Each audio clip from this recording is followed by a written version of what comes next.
Olá, bom dia a todos. Está começando agora mais uma edição do A Notícia de Frente. Hoje, segunda-feira, dia 18 de janeiro. E é claro, sempre agradecendo a você pela honra da sua companhia. E eu divido a bancada aqui do Notícia de Frente com o professor Haroldo Arruda Júnior e com Paulo Coelho. Bom dia, Paulo Coelho. Bom dia, Lúcio. E bom dia, professor Haroldo. Também bom dia a você, que já está aí a postos nos assistindo, a postos para mais uma semana aqui em A Notícia de Frente, um esplendoroso dia e uma semana saudável, produtiva e abençoada por Deus. Bom dia, professor Haroldo Arruda. Bom dia, Lúcio Sorge, bom dia ao Paulo Coelho, bom dia a todos os nossos queridos telespectadores. Uma excelente semana e certamente será, com uma notícia espetacular no final de semana. Eu tenho certeza que daqui para frente a gente vai começar a desenvolver aí todos os nossos sonhos, realizar todos os nossos sonhos neste ano de 2021. Uma excelente semana a todos. Bom, hoje dia 18, ontem 17 de janeiro, sem dúvida é um dia histórico. Um dia histórico. Um dia histórico para o país, deve ser celebrado dessa maneira. Sim. Né? Depois aí de muita ansiedade, de muita discussão, de muita polêmica, a Anvisa, a Agência Nacional de Vigilância Sanitária, aprovou duas vacinas, né? Aprovou lá a Coronavac, do Instituto Butantan, né? Não, Sinovac, a Coronavac, não é isso? Em parceria lá com o Instituto Butantan e também a de Oxford, né? Que é uma parceria com a Fiocruz, né? Isso, a AstraZeneca. Do Cruz com a AstraZeneca. Exatamente. Né? Então, tem uma esperança aí, né? Uma esperança grande de que, porque o que os cientistas, os especialistas, eles colocam, né, os infectologistas, de que a vacina é o único caminho para conter essa pandemia, até porque é o seguinte, o vírus, né, ele começa a se multiplicar, na linguagem técnica é o seguinte, tem variantes do vírus já, né, lá fora, né, na Inglaterra já tem, aqui no Amazonas também já tem. Então, é uma informação aí importantíssima essa liberação da Agência Nacional de Vigilância Sanitária, que ao aprovar a aplicação dessas vacinas aqui no Brasil, estaria endossando as declarações, as informações dos fabricantes. É isso sobre a eficácia dos imunizantes. Exatamente. Inclusive, hoje no programa, eu vou tentar fazer uma leitura técnica, não necessariamente, porque eu não sou médico, né? Mas eu estudo e pesquiso para saber exatamente o que é que eu vou tomar, para deixar bem claro, né? E vou trazer no meu destaque, já adiantando aqui, dois pontos que eu acho extremamente importantes. Primeiro, com relação ao cronograma de vacinação nacional.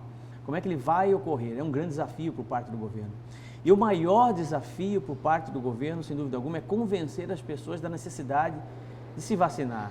Por uma questão de ato coletivo, né? De amor ao próximo. E por que as pessoas estão tão resistentes, ou boa parte das pessoas estão resistentes com relação à vacinação? Qual o caminho mais curto? Qual o caminho mais eficaz para que realmente esta vacina possa ser amplamente aplicada em nosso país, tanto uma quanto a outra? E por que a Anvisa deve ser respeitada enquanto uma instituição de ciência? Isso é muito importante nós ressaltarmos isso num momento como esse. Perfeito. Vamos estar, então, esmiuçando esse assunto aí. Eu vou adiantar o meu também, Lúcio? Fica a seu critério, Paulo. Fica a seu critério. Não, eu só entrei porque... como ele já adiantou, pode adiantar o meu também aqui. Vou discorrer sobre a situação da falta de oxigênio lá no estado do Amazonas, notadamente no município de Manaus, que é a capital do estado. Trazer aqui um extrato, né, daquilo que está acontecendo, sobre a polêmica, tanto sanitária quanto política, que hoje ainda nesse fim de semana, pelo menos foi o principal assunto aí no país inteiro, a situação lá do estado de Manaus. Daqui a pouco, então, no meu destaque, vou dando uma esmiuçada sobre trazer algumas coisas que precisam ser ditas, não é? E à luz do que dizem os portais oficiais dos governos, tanto do estado do Amazonas, como também do governo federal, no caso aí o Ministério da Saúde. E daqui a menos de uma hora, o Ministério da Saúde, tem aqui uma reportagem aqui, né? O Ministério da Saúde inicia a distribuição da vacina contra a Covid-19 para todos os estados. Se quiserem colocar na tela aí a informação, o ministro da Saúde, Eduardo Pazuello, inicia a distribuição da vacina contra a Covid-19 junto com os governadores dos estados nesta segunda-feira, dia 18, como eu disse, daqui a pouco, né? Às 7 horas da manhã. As doses serão distribuídas de forma proporcional e simultânea a todos os estados brasileiros. O evento será realizado no Centro de Distribuição Logística do Ministério da Saúde, em Guarulhos, lá em São Paulo. O credenciamento prévio deverá ser feito. Eles passam aqui um número de telefone, não é? Para fazer esse credenciamento. Os jornalistas interessados em acompanhar o evento devem se cadastrar com o nome completo, o CPF e o nome do veículo. E aí, só reforçando aqui, é lá no Centro de Distribuição Logística do Ministério da Saúde, em Guarulhos, lá em São Paulo. E aí o Ministério da Saúde convidou aí os governadores dos estados, né, para participarem dessa cerimônia lá no Centro de Distribuição. O governador de Mato Grosso, Mauro Mendes, ele postou numa rede social dele o seguinte: meus amigos, estou neste momento, ele postou isso ontem, estou neste momento indo a Guarulhos participar do ato simbólico de recebimento de vacinas contra a Covid-19, que ocorre nesta segunda-feira pela manhã, como nós informamos aqui agora. A previsão é de que as vacinas cheguem a Mato Grosso já no início desta semana. Estamos com uma verdadeira força-tarefa para que a vacina chegue aos municípios em tempo recorde por meio do nosso Plano Estadual de Operacionalização contra a Covid-19, além de toda a estrutura por terra. Estamos com 6 aeronaves do Ciopaer para dar apoio ao transporte das vacinas, caso seja necessário. Aí, nessa postagem aqui, o governador Mauro Mendes também informa que foram adquiridas 3.500.000 seringas para garantir a vacinação, e outros lotes estão em processo de aquisição. É a informação aqui do governador Mauro Mendes nessa postagem aí sobre o início da distribuição da vacina, que acontece daqui a pouco, né, às 7 da manhã, lá em Guarulhos, né? Onde fica lá o Centro de Distribuição do Ministério da Saúde. Você vê a importância, né, professor, dessa iniciativa do governo já ter planejado, né, e ter uma estrutura montada para fazer essa distribuição das vacinas e, por consequência, já a aplicação imediata na população. Nesse fim de semana, eu acho que na sexta-feira, eu, inclusive, tive a oportunidade de noticiar isso, né, passando aí o planejamento do governo, parece que em 4 fases, em quatro etapas aí, dividindo por setores, né, por grupos, na verdade.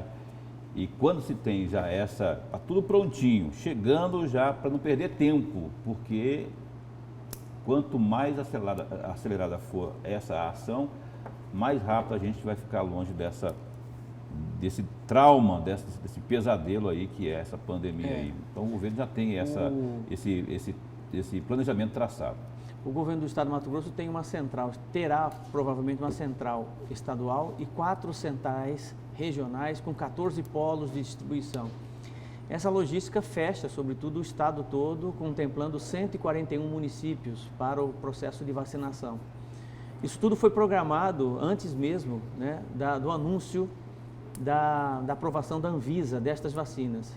Isso, de certa forma, foi já provisionado por parte do governo, que é algo assertivo, importante. Eu sempre disse isso, né, que um bom líder, né, é aquele que, de certa forma, prevê, né, projeta, simula, de certa forma, algumas situações para que antecipadamente possa tomar decisões importantes em nome da coletividade, em nome da sociedade. Uma vez que a vacina já está liberada, o processo de planejamento e de logística no estado também está pronto. E aí eu falei aqui agora há pouco dessa postagem do governador Mauro Mendes, né?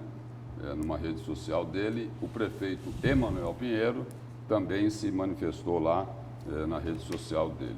Aí ele disse o seguinte, que hoje é um dia histórico para a ciência e para o povo brasileiro, né? A vacina, a Anvisa aprovou por unanimidade o uso emergencial das vacinas Coronavac do Butantan e AstraZeneca da Fiocruz, né? Para que possamos salvar vidas na luta contra a Covid-19. E nesse momento aí ele coloca também o seguinte, Cuiabá está preparada para iniciar a vacinação dos cuiabanos, estamos aguardando a chegada das doses em nossa cidade para iniciarmos o plano de imunização, iremos vencer juntos. É a informação aí. Eu só não sei se o governo... Postagem, né? Eu só não sei se o... Perdão. Na postagem do prefeito Emanuel Pinheiro.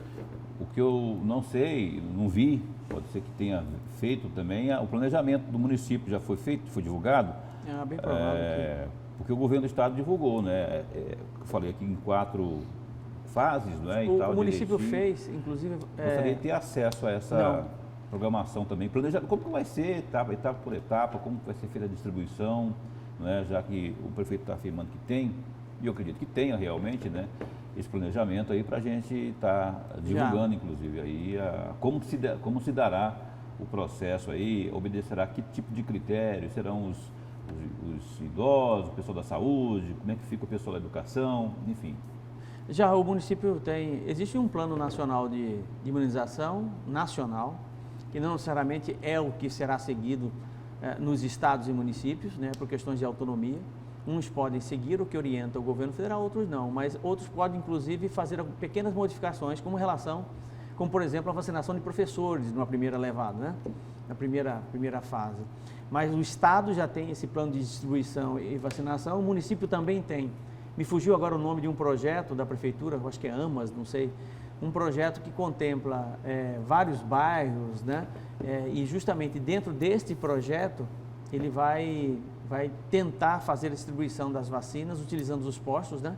Para poder vacinar a todos. E nós teremos também, a um curto prazo de tempo, certamente, na iniciativa privada.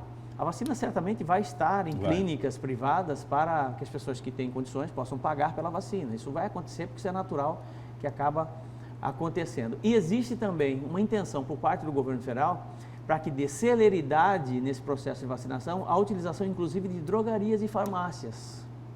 Olha que interessante isso, né?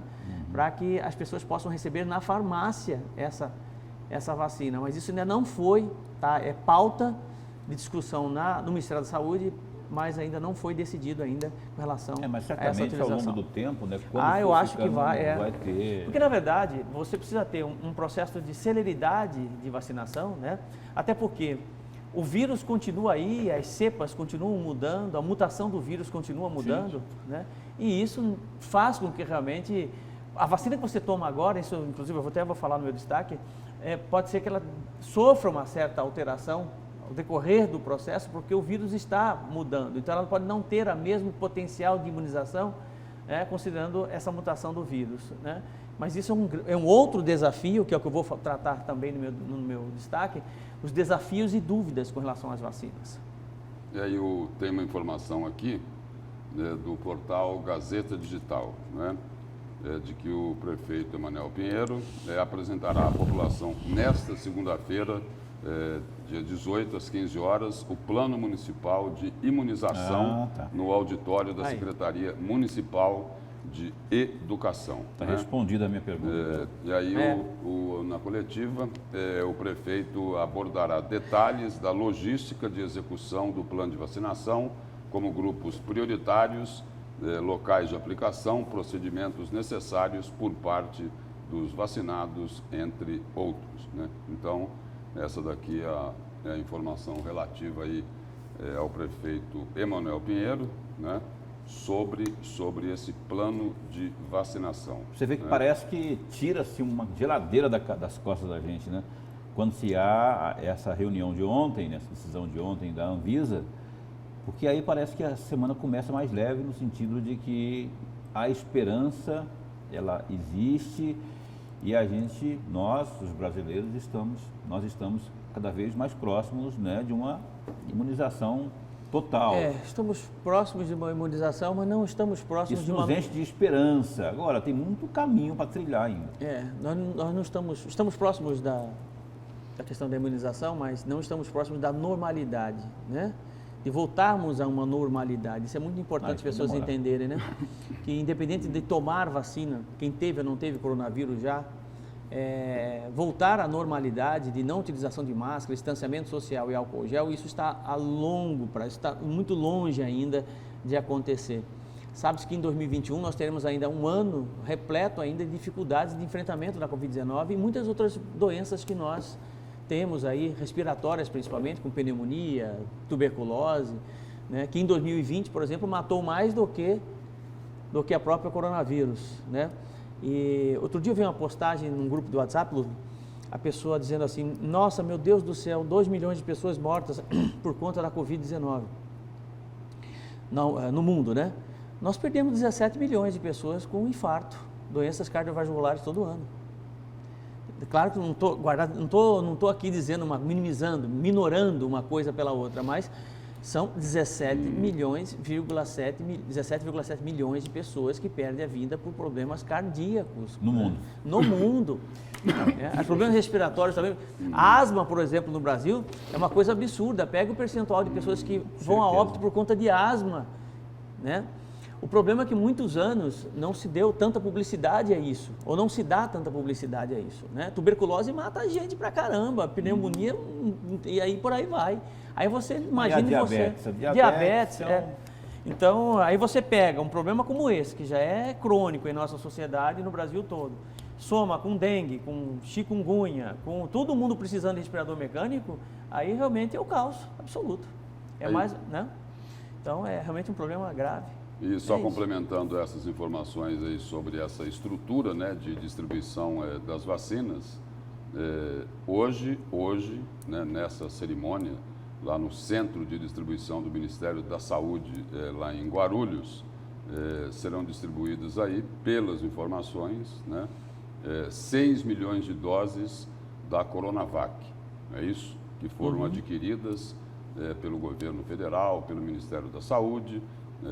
O governo adquiriu aí 100 milhões, né, dessas vacinas, me parece que total 46 milhões já começam a ser entregues com essas 6 milhões de doses que serão distribuídas hoje. Por enquanto, ainda não chegaram ao país aquelas 2 milhões de doses que vêm lá da Índia. Né? Da Oxford, né? Da vacina Oxford, né? Porque o governo indiano ainda não liberou o carregamento, né, do avião lá da Força Aérea Brasileira, né? O ministro da Saúde, Eduardo Pazuello, falou isso, comentou sobre isso, inclusive na coletiva de ontem, de que estavam havendo conversações diplomáticas para tentar apressar este carregamento, não é isso? Primeiro se falou de que o avião da Força Aérea chegaria com essas vacinas aqui, parece que no sábado ou no domingo, né? Mas o governo indiano, a informação é de que quer começar a vacinação lá na Índia, antes de liberar aqui, essas doses, esses 2 milhões de doses da Oxford aqui para o Brasil. Então, por enquanto, ficaremos aí com a Coronavac, com esses 6 milhões de doses. E aí o seguinte, já tem gente que tomou a vacina, né? Já tem gente que tomou a vacina. Lá em São Paulo, me parece que ontem foram mais de 100 pessoas, né? A primeira foi uma enfermeira, né? A primeira pessoa. Eu tenho até, inclusive, essa reportagem aqui. Enfermeira de São Paulo é a primeira pessoa vacinada contra a Covid no Brasil. Mônica Calazans, de 54 anos, moradora de Itaquera, com perfil de alto risco para complicações da doença. E aqui a informação é a seguinte, temos aqui a imagem, não é? Eu vou retornar aqui um pouquinho. A imagem dela tomando aí a vacina. E aí a reportagem diz o seguinte: a primeira dose da vacina contra a Covid-19 foi aplicada no Brasil neste domingo, após a aprovação pela Anvisa, a Agência Nacional de Vigilância Sanitária, do uso emergencial da Coronavac. A primeira pessoa vacinada no país é a enfermeira Mônica Calazans, de 54 anos, moradora de Itaquera, com perfil de alto risco para complicações da Covid-19. O senhor não tem noção da minha felicidade, disse Mônica ao governador João Dória antes de tomar a vacina. 10 meses de sofrimento. E aí, mais alguns detalhes aqui sobre a situação da Mônica, é de que ela é obesa, hipertensa e diabética. Apesar de se enquadrar nessas condições, em maio do ano passado, no auge da primeira onda da doença, ela se inscreveu com vagas de CTD, que é o contrato lá por tempo determinado, escolhendo trabalhar no Emílio Ribas, no epicentro do combate à pandemia. Ela trabalha em turnos de 12 horas, em dias alternados, na UTI do Emílio Ribas, hospital de referência para casos graves da doença. O setor lá tem 60 leitos exclusivos para o atendimento a pacientes com coronavírus, com taxa de ocupação de 90%. E aí, leio aqui uma declaração da enfermeira Mônica Calazans. Abre aspas. Não é apenas uma vacina, é o recomeço de uma vida que pode ser justa, sem preconceitos e com garantia de que todos nós teremos as mesmas condições de viver dignamente, com saúde e bem-estar, fecha aspas, afirmou a enfermeira. E aí o seguinte, né? Essa enfermeira que foi vacinada, a primeira vacinada lá em São Paulo, acabou causando aí uma ciumeira danada, né? Teve críticas lá. Nossa. Não, me parece que não diretas, ou diretas, né? Diretas. Do ministro da Saúde, tal. em relação ao governo lá de São Paulo, né? Mas o importante é o seguinte, deixa eles baterem boca, não é isso? É importante. Porque neste caso aqui, esse duelo particular aí dos políticos está beneficiando a população. Isso é o que importa verdadeiramente, né? Que bom que toda briga de político, né? Toda vez que eles começam a bater boca, se a população fosse beneficiada, seria muito bom. É importante a população entender com relação às vacinas. Essa senhora tomou placebo primeiro e agora acabou tomando a vacina. O Sistema Único de Saúde brasileiro tem 32 vacinas disponíveis no Brasil, né? 90% dos insumos destas vacinas são importadas. Importadas da onde, professor? Da Índia, da Indonésia, dos Estados Unidos, de outros países, né? Ou seja, a composição da vacina Coronavac Sinovac, que é uma transferência de tecnologia, assim como a vacina AstraZeneca de Oxford, né? Todos os insumos, né, que foram utilizados na formulação desta vacina no Brasil, também foram importados. Ou seja, das 32 vacinas que nós temos no Brasil, agora 32, 33, 34, com a Pfizer e com a Coronavac, né, 16 delas são completamente importadas, mas todas elas praticamente quase todas utilizam insumos provindos exatamente desses países, da França, da Indonésia, da Índia. A Índia é um grande fornecedor de insumos, dos Estados Unidos também, né? A China hoje é a maior fabricante, uma das maiores fabricantes de vacinas do mundo, também acaba adquirindo seus insumos, na maioria das vezes, desses mesmos países que eu acabei de elencar aqui. França, Índia, né?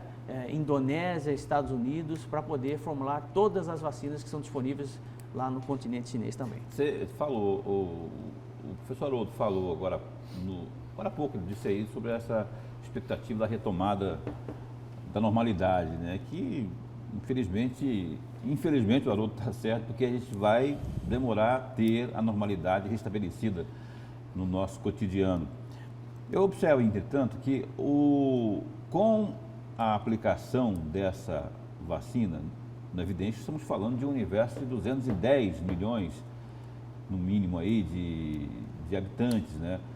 O resultado, as pessoas aos poucos, né? Os municípios e estados, os balancetes, né? Esses extratos que são divulgados, boletins que são divulgados diariamente, Aos poucos, a partir dessa data de hoje, não é? A partir do começo dessa vacinação, nós já poderemos perceber, observar a performance, os efeitos dela. Se daqui a pouco, daqui uns 20 dias, a gente observar que já está diminuindo, né, os casos, que eu acho que assim, é certo que a gente precisa realmente esperar um universo maior, um contingente maior de pessoas serem vacinadas. Mas a partir dessa data de hoje, nós poderíamos já observar o comportamento dos números, né? Eu não sei qual que é o tempo que começa a fazer efeito, mas eu acho que daqui uns 20, 30 dias já teremos aí os primeiros sinais de que se está realmente fazendo efeito, se não, se continua alto, porque aí nós poderemos sim tirar a prova dos 9, né? Foi atestado pela Anvisa, estamos muito esperançosos em relação a isso, a Anvisa é um órgão muito sério e agora o que nós queremos, a nossa maior expectativa é que isso comece a diminuir. Vai ser muito lento no começo, mas se ela tem efeito realmente, elas, né, porque são várias vacinas, elas, logo, logo a gente vai poder ter uma noção. A diretora da Anvisa, ela orientou, inclusive na fala dela ao vivo, orientou que o distanciamento entre a primeira dose e a segunda dose, no caso da Sinovac e Coronavac, é de 30 dias. Ela acredita que 30 dias é um período ideal, né, uma duração ideal para que você possa tomar o espaço entre a primeira dose e a segunda dose. Ou seja, você toma a dose hoje, daqui a 14 dias, 20 dias, você toma a segunda dose e aguarda 30 dias para que o organismo possa estar de forma plena com relação à vacina. Mas existe a possibilidade, né, porque até agora a discussão era se tinha que tomar as duas doses separadas ou juntas. Existe a possibilidade de se tomar uma dose só da AstraZeneca Oxford, isso já o fabricante da farmacêutica já disse que pode ser tomado dessa forma, tá? Para que você tenha a sua imunização. Mas todas as vacinas precisam de um prazo de 20 dias, praticamente, 30 dias, Me parece que essa para que funcione. Eu vi uma declaração de um infectologista ontem. Me parece que para começar a fazer o efeito, criar os anticorpos, é isso? Desculpa aí que os anticorpos. Eu não sou técnico, né? Seria num prazo aí de 21 dias, né? Isso daí é o que estabelece. Bom, e aí só... E detalhe importante também, Lúcio, que entre a primeira e a segunda, como o corpo não está blindado ainda por conta da doença, você pode se contaminar com a coronavírus. Isso aconteceu com alguns que tomaram Pfizer nos Estados Unidos, né? A farmácia, as pessoas estavam reclamando que tomaram e pegaram, mas ela não tinha tomado a segunda dose ainda, né? E é muito importante que esse ciclo seja cumprido, né? Mas tem uma informação aí dentro desse grau de eficácia referente aí à própria Coronavac, né? Na eficácia lá de 50 e poucos 38, por cento, 50, 38, Aí os infectologistas, a opinião deles é o seguinte: conforme for progredindo aí a vacinação, esse índice de eficácia pode até melhorar. Eles que a tendência é melhorar, mas em relação aí à Coronavac, não é? A informação que se tem é a seguinte: se a pessoa que tomar a vacina, né, mesmo assim ela contraiu o vírus, eu acredito que essa é a informação mais importante. Ela tem 100% de chances de não ir para moderado ou grave. Não, o mais importante que isso, entubada, né? Não vai acabar chegando no hospital, não vai precisar de internação hospitalar, importante. Não vai precisar de UTI, não é isso? Não vai precisar ser entubado. Então, eu acredito o seguinte, que essas informações são importantes que sejam divulgadas e de forma assim maciça, né? Na tentativa de convencer aquelas pessoas que ainda relutam, né, em tomar a vacina, que de acordo com os infectologistas, os cientistas, é o melhor caminho para a gente conter essa pandemia. É isso aí. Não é isso? Perfeito. A informação aí é essa. E o seguinte, aí vou abrir só um pequeno parênteses aqui nessa discussão sobre a vacina para colocar aqui a mensagem de um telespectador ou telespectadora, não se identificou. O seguinte: bom dia, eu gostaria de saber quais as últimas notícias sobre a isenção da contribuição dos aposentados a pensionistas aqui de Mato Grosso. Já se passou um mês e ninguém falou mais nada. quando foi para descontar do nosso bolso, foi muito rápido. Bom, a informação aí é a seguinte, né? A Assembleia Legislativa já aprovou lá em segunda votação por unanimidade, né? A isenção aí dessa cobrança dos 14% em cima dos vencimentos lá dos aposentados e dos pensionistas. Está lá nas mãos do governador Mauro Mendes. As indicações que foram dadas até aqui é de que ele deve vetar essa isenção aprovada lá pelos deputados. Teve até um pedido do Ministério Público, se antecipando, inclusive, a decisão aí do governador Mauro Mendes, dizendo o seguinte: olha, veta isso daí, porque é totalmente ilegal, né? Tem vício de iniciativa, inconstitucional, né? Colocou Sim. tudo isso. Só que o autor do projeto, o deputado Lúdio Cabral, coloca exatamente o contrário. Olha, não é inconstitucional coisíssima nenhuma. O que era ilegal e inconstitucional era o fato do governo do Estado ter começado a cobrar os 14% de aposentados e pensionistas que ganham menos do que o teto do INSS, que é 6 mil e poucos reais, contrariando o que foi aprovado na versão nacional da reforma da Previdência. Então, a resposta aqui para o questionamento do telespectador ou telespectadora é que está lá nas mãos do governador Mauro Mendes para ele decidir se vai vetar ou não. Agora, as indicações é de que deve vetar e a Assembleia já avisou o seguinte: ó, se vetar, nós vamos derrubar o veto. Então, aí vai virar uma briga política, genuinamente política, né? Para e pensa com a cabeça do governo, ou do governador, ou da equipe técnica do governo. Já não tem essa predisposição genuína de permitir, né, de aprovar, de sancionar.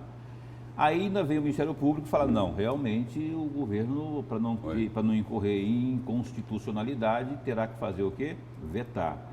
E aí tem isso. Vamos ficar à mercê aí de uma sensibilidade aflorada do governo. O governo vai ter que ter essa sensibilidade aí para não prejudicar, que o projeto em si, a leitura que se tem, prejudicaria os aposentados, e não vetar. E se vetar?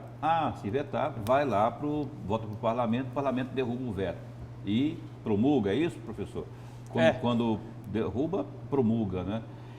E aí é saber se depois a situação não vai continuar na justiça, né? Porque aí recurso e mais recurso para saber o que acontecerá aí com essa matéria que é de suma importância sob a luz aí, especialmente daquilo que foi aprovado pela Assembleia Legislativa, né? Agora, se o governo vetar, ele estará incorrendo aí exatamente no que diz a lei, que não se pode acarretar, dívidas, né? Despesas para o executivo, que seria o vice de iniciativa. O legislativo não pode criar despesas para o executivo, mas nesse caso específico, a cabeça do governo está mais para números do que para pessoas. Exatamente. Né? O que está muito mais para lamentável. números do que para pessoas. O que eu quero dizer com isso? Né? Ele está preocupado justamente com questões de escala numérica, de receita, de despesa, onde eu posso ganhar mais, onde eu posso, o que eu estou perdendo. Não está pensando em pessoas, está faltando sensibilidade. Né?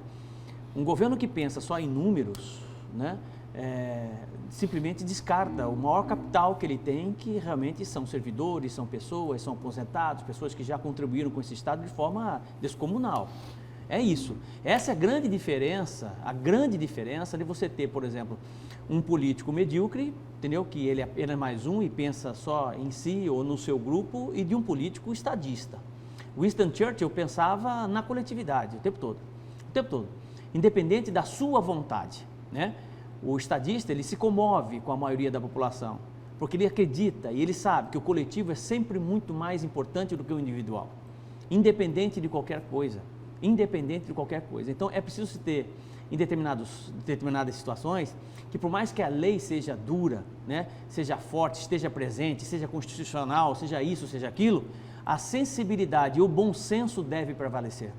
Quando o bom senso, do ponto de vista conceitual, de proporcionalidade, sabedoria, aristotélico de bom senso, que deveria ser utilizado, inclusive na justiça, né, quando ele prevalece, nós temos uma sociedade muito melhor, né? Governantes mais sensíveis às causas mais nobres, por exemplo, e justas, sabe? E é isso que a gente precisa, é isso. Hoje nós temos uma sociedade brasileira, autoridades muitas vezes, governantes, presidentes da república, chefes de Estado, que apenas olham, juízes, desembargadores, que apenas olham a lei pela lei e se prendem, andam como cavalos. Sabe aqueles tapa-olho de cavalo? Entendeu? Eles andam como cavalo o tempo todo. Por mais que o bom senso mostre, o bom senso do coletivo mostre que o caminho muitas vezes não é esse, por conta de moralidade, não necessariamente de legalidade, mas de ser moral. O caminho moral é mais curto e é mais inteligível, vamos dizer assim, cognoscível, né, para as pessoas, e infelizmente eles não seguem isso. Abandonam o bom senso e se fixam de forma brutal ali naquela questão constitucional, naquela questão de lei. E esquecem que a vida não é feita só de regras e de leis. A vida é feita de causa, a vida é feita de exceções, a vida é feita de sensibilidade, de seres humanos, né? Pois é, e é exatamente nesse caso que está faltando. Professor, tem esse detalhe também, mas a gente não pode também deixar de considerar o fator técnico, né? O fator técnico diz o quê? A lei é clara, a regra é clara, né? E o Ministério Público está falando, inclusive, isso. A regra é clara, o senhor tem que cumprir a regra para não incorrer em problemas lá na frente. Aí é o seguinte, a sensibilidade, ela é realmente aí, a sensibilidade, juntando aí com a moralidade que o senhor cita, eu concordo plenamente que tem que ter esse princípio aí de prevalecer. Tem que sim, mas se o governo, vamos pegar como governo, vamos pensar com a cabeça do governo, não é? Se ele for abrir essa brecha da sensibilidade aí, daqui a pouco vai chegar lá um projeto de criar um voucher aí de R$500 para cada mato-grossense. Vamos supor, pela sensibilidade, aprova-se, porque realmente faz necessário que tem muita gente que precisa, o pessoal que está na linha da pobreza, um auxílio. Beleza. Aí surge um outro aqui, vamos construir aqui mais 2 creches em cada município aqui por parte do Estado. Sensibilidade, mas tecnicamente não se pode, e isso vindo do parlamento. Agora, o governo do Estado poderia pegar esse projeto do Lúcio Cabral, pegar para ele, eu vou fazer aqui, transformar isso numa lei, numa mensagem que vem do governo, e aí leva lá, aí tira o vício, a iniciativa do governo tomando a frente da coisa. Caso contrário, se ele abrir brecha para isso, é o que o governador chama de plateia. Eu não vou jogar com a plateia, entendeu? Porque se ele for jogar com a plateia, eu nem estou dizendo que isso é certo ou que é errado. Estou fazendo só uma leitura técnica do que o governo pensa, como que ele age. Se ele for agir com a sensibilidade, mas aí que está o problema. Ele não vai conseguir colocar... A régua dele, muitas vezes, só pega o mais fraco, só pega o servidor, só pega o pensionista. Essa questão dos aposentados, a vida toda, quando ele vai justificar, por exemplo, o aumento para um profissional de saúde, ou o aumento que seja para um professor que seja, ele vai dizer, mas nós vamos estourar a lei de responsabilidade fiscal. Sim. Vamos estourar? Sim. Não, vamos estourar a lei de responsabilidade fiscal. Esse projeto estoura a lei de responsabilidade fiscal. O que está faltando aí é um diálogo mais... Mas a hora que um poder que já tem muito dinheiro, já tem muita regalia, muito privilégio, pede aumento e pede VI, tá entendendo? Ele esquece da lei de responsabilidade fiscal. É questão de critério. Você está entendendo? Ele esquece.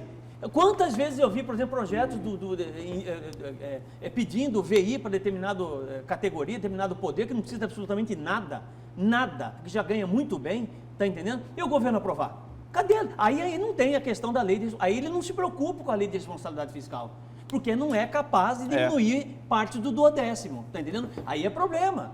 Exato. Você quer passar a régua? Eu sempre falo assim, você quer passar a régua? Passa a régua em todo mundo, mas não vai no mais fraco, eles vão no aposentados, cara, entendeu?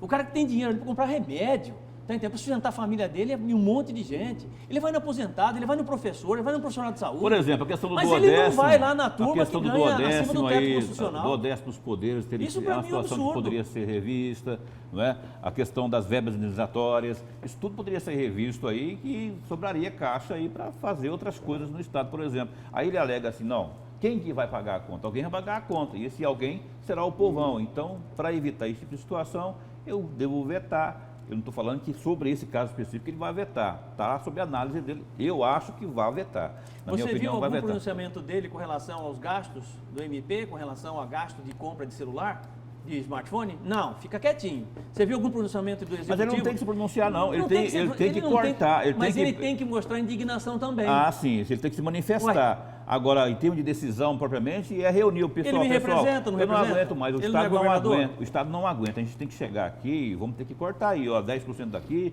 5% da colar, proporcionalmente, né? Eu acho que a única que não pode entrar nessa questão dos cortes aí, no caso do Odesco, é a Defensoria Pública, que já padece muito, mas os demais que estão comprando smartphone aí, estão comprando mais não sei o que, dando agora com mais um vale não sei o que de insalubridade. Então, esse pessoal sim tem condições de tirar uma fatiazinha em que pese a Assembleia também está devolvendo dinheiro também. Pode também pensar, sentar e para rever essa questão de dar uma reduzida. E se você perguntar, ele vai 500 milhões, rapaz, por Assembleia, por exemplo. É absurdo. É um valor que Um absurdo, rapaz. não consigo nem contar esse dinheiro. Absurdo, mas ninguém mexe. E sobre arrebentado, e sobre a corda arrebentada do lado mais fraco, né? O deputado Lúdio Cabral, que contradiz o governo, dizendo, não é inconstitucional, não. Inconstitucional era vocês terem aplicado uma regra que não foi aprovada na versão nacional da reforma da Previdência. E o deputado Lúdio Cabral fez uma sugestão. Falou, olha, o governo reclama o seguinte, se aprovar essa isenção dos aposentados, o impacto no caixa da Secretaria de Fazenda seria em torno aí de 100 a 120 milhões de reais por ano. Aí Lúdio Cabral falou o seguinte, tem como buscar uma outra fonte de financiamento. Libera os aposentados e cobra 1%. só 1% dos agrotóxicos. Resolvi o problema. Do veneno. Mas Né? pergunta se do tem... veneno que é o seguinte, que prejudica não só o meio ambiente, prejudica as vidas. É preciso agrotóxico? É sim, para sustentar aí a nossa maior fonte de renda do Estado, que é o agronegócio. Mas dá para cobrar um pouquinho de quem tem mais, né? De quem tem mais, né? Agora, aí em cima lá do aposentado, que ganha 3 mil e poucos reais, tirando do orçamento dele 400 a 500 reais por mês, que é para comprar o quê? Medicamento, né? Exato. Que é para pagar água, que é para pagar a luz, né? Que é para pagar o aluguel. Então é o seguinte, é por isso que as pessoas Lúcio, ficam indignadas. Um Estado como o isso. nosso, que contribui com quase 25% do produto interno bruto desse país. O país, em 2020, o Brasil inteiro quebrado, né? Diminuiu a receita. O único estado, um dos poucos estados que aumentou a sua receita em 2020 foi o estado de Mato Grosso. Um dos maiores produtores de soja do mundo. Soja, algodão, milho, carne, exportação de carne para a China, para o mundo inteiro. Você vem me dizer que você não consegue, de certa forma, com 1% de taxação de um agrotóxico que seja, ou 1% de alguma outra coisa necessária para compensar exatamente essa questão dos aposentados, você não vai resolver o problema. É mais fácil taxar aposentado, que já está no fim da vida praticamente, sustentando não só ele, como um monte de gente, porque tem um monte de gente desempregada. Você me desculpa, mas eu acho isso completamente injusto. Essa é a palavra que eu acho. Bom, daqui a pouco a gente volta a falar sobre a vacinação, a aprovação lá pela Anvisa da Coronavac, da vacina lá de Oxford, né? Agora são 6 horas e 50 minutos. Nós vamos aqui ao nosso intervalo comercial e voltamos daqui a pouquinho. Até já.